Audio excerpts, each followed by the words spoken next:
We were contracted out to another farm, bringing the bales in. It was a Monday and we'd been doing the same, getting bales, and he'd been working, working away contracting. The land was pretty wet, so we had to use a tractor and cradle and bring them back from the field two at a time to the stack, and then we'd stack them with a telehandler. It was an awful wet summer.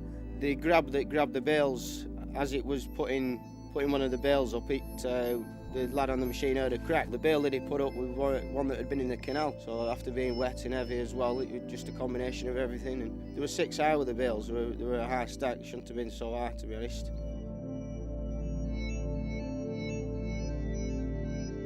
He heard a crack on the bale grab on the actual pivot point. So as he brought it down, I was looking at the machine.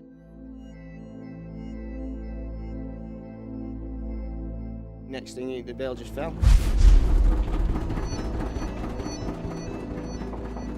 The phone call came from his boss to say there'd been an accident. As the bale fell on me, I think I must have been kneeling down looking at the grab, and it shattered my left leg. The bottom part of your leg came out to the back of my leg, and that then went through the main artery.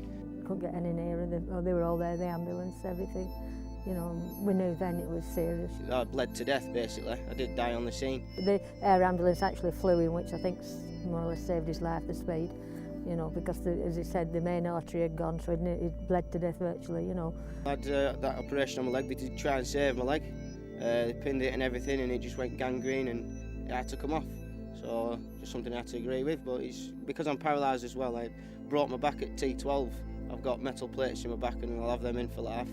But that just to keep my back stable, but it still doesn't mend the spinal cord injury, which is what I'm left with.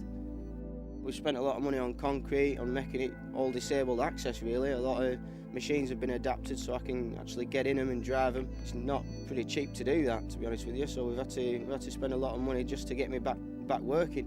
We've had to employ a few people now and again. Robert needs a hand. He can't do it on his own now as he could, so yeah, obviously financially it's always going to be a bit more difficult. From driving the tractors and driving any machine really, from being paralysed, I get pressure sores. It leaves an open wound, so you basically have to stay off it, and the only way of staying off your bum is from lying down. So if I get a pressure sore, that's me. I'm in bed for months up on end, which I won't be very happy about. He is the farm. We couldn't do what we do without him. So I'm very cautious now. Everything I do, just to look around every corner. You don't know what's going to happen. I didn't think a bale of village would fall on me, as it did.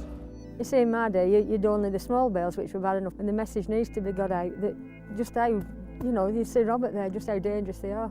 Our lives could have been ended if he'd, been killed. It's a very dangerous place, a farm, very dangerous. There should be a few for every farm, really. There should be a lot, so you can put them everywhere. Just hang them on anywhere, just to remember to come home after you've been to work. Because I nearly didn't.